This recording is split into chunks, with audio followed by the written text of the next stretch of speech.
Well, thank you for watching this video.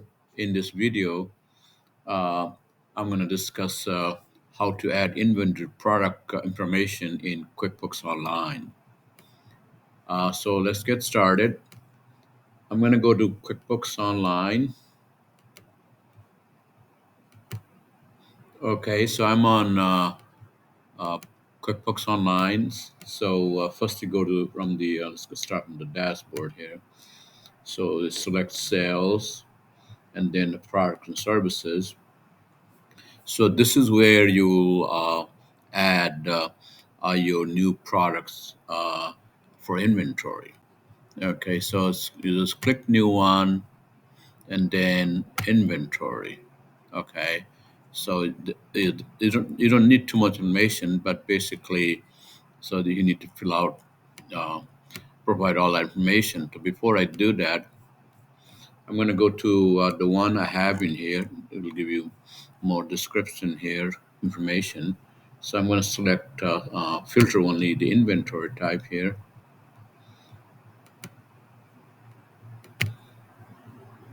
Okay. All right. So this is the inventory setup I have here. As you can see here, I have uh, Apple 5C. So as you can tell how long I've been doing this. I've done this for 10 years, last over 10 years now. So let's just start with uh, what information you need for this one. Okay, I'll just go to the gear icon and select everything. Then it'll give you some information here, more information. So select everything. Okay, so this is the maximum information you can uh, provide when you update the your product information. Okay, so the first is the name. Okay, then you select the SKU.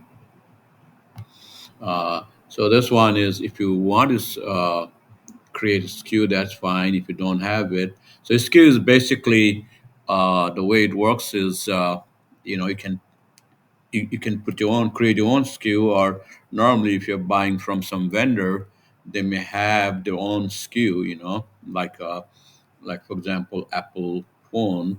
This is the 5C is their model number, so you can use the model number, you know. And then you have, of course, the type is inventory. This is what we're doing here. The focus of this video is inventory here. And then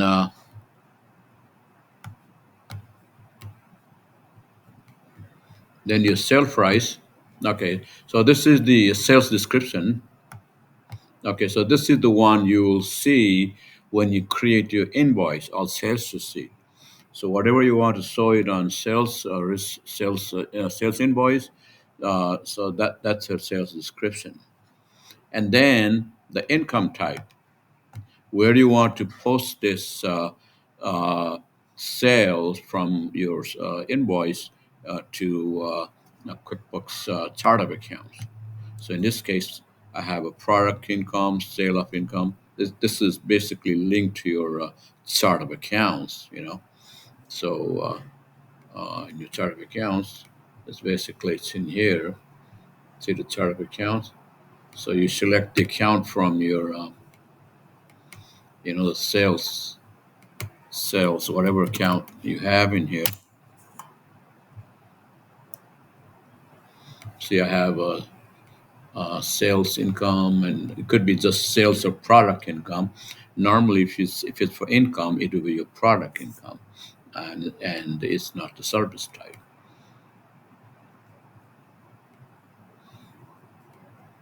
Let's go back to the product and services again. Okay, so now we have the income account. We went through that, and expenses.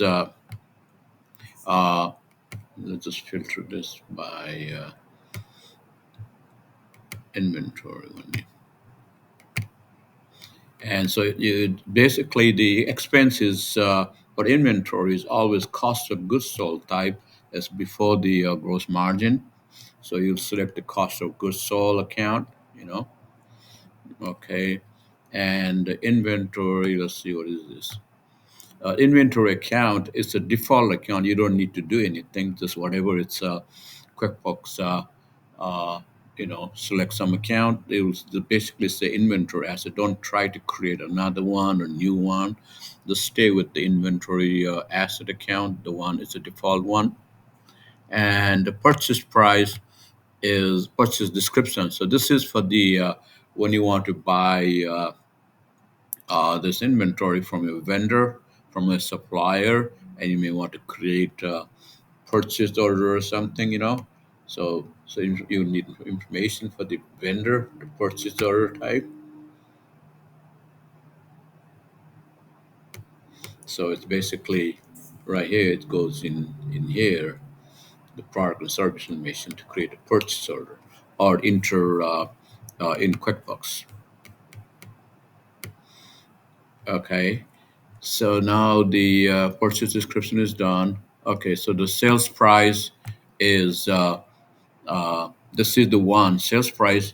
You need this to create your sales invoice. You know, you don't want to leave it blank. So if you just leave it blank, when you create the invoice, you can update it. But it's better to have some sales price information. You know, doesn't mean you can change it when you create invoice. It's basically, when you try to create invoice, uh, then you'll have some information there. So let's say you want to create some invoice, create invoice to your customer, then you will have some information in here. It pulls out the information in here. See all of these. So information is important, and then the rate is important, and the amount is just the calculation there.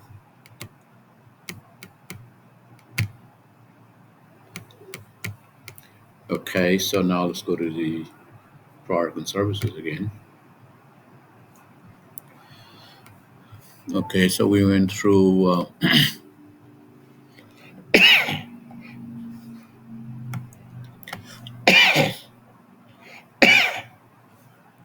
Then you have cost. So the cost is you can just estimate it, and this is for if you want to create a purchase order, then your cost is helpful. And is this taxable or not? So taxable is basically when you create invoice, do you have to pay sales tax? So if it's taxable, then you select that one, and then the quantity on hand. So the rest is fine. I will just go through all those. Now I'll just go to the new the inventory screen.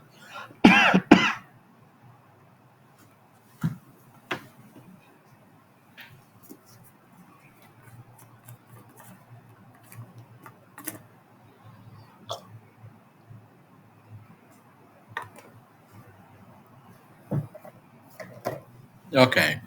So now we already went to the name. Just create some name.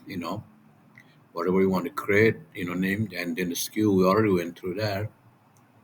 You can also add a picture of your product. Just whatever the you have there. You can just link it, and then choose the category. So if you don't have categories, you can just leave it blank.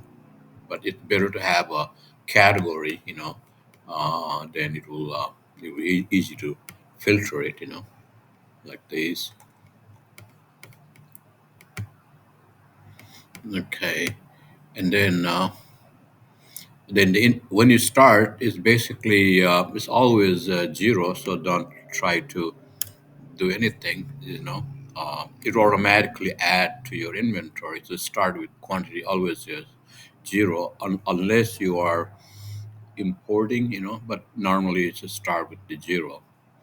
Okay, and as of date is you want to keep it like as of today, or if you are if you have already placed your item, you can create invoice prior to this date. The inventory won't work. So basically, just make sure you create invoice after this date.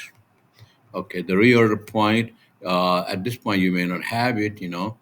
If you have 100, and when you want to reorder from your vendor again, so you have to maintain. At some point, after a while, you will know how many inventories you need, inventory level for your customers to sell. So at that point, you can update this, and then you can it will give you some notice. Hey, your inventory level is is below that point, and you're ready to order. Okay, so inventory asset account, we already went through this. So it's basically you don't want to change this. That's the default one. Just leave the way it is. And if you change it, it won't work. So just leave the way it is. And then put the description for your invoice and the sales price and the income account. You can select from drop down here.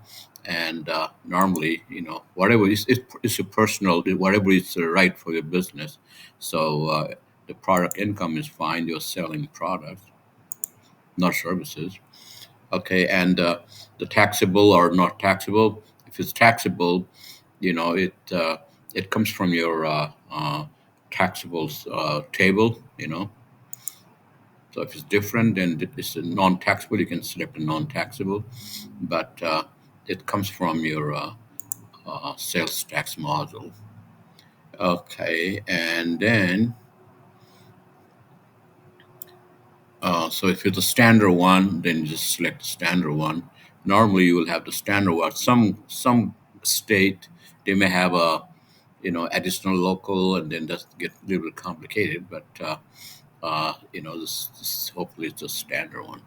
Okay, and the purchase information. This is the information you need for uh, ordering from a vendor if you want to create the purchase order. So you need that information here. And the cost, you can just leave it blank if you don't know it. But at some point, I'm sure you will know how much it costs to buy it and how much it costs to sell it. What's the price you sell it? What's your margin? And the expense account is, it's a cost of goods sold normally. So you can say select the product. I have the cost of goods sold in the sub account, the products one. Okay.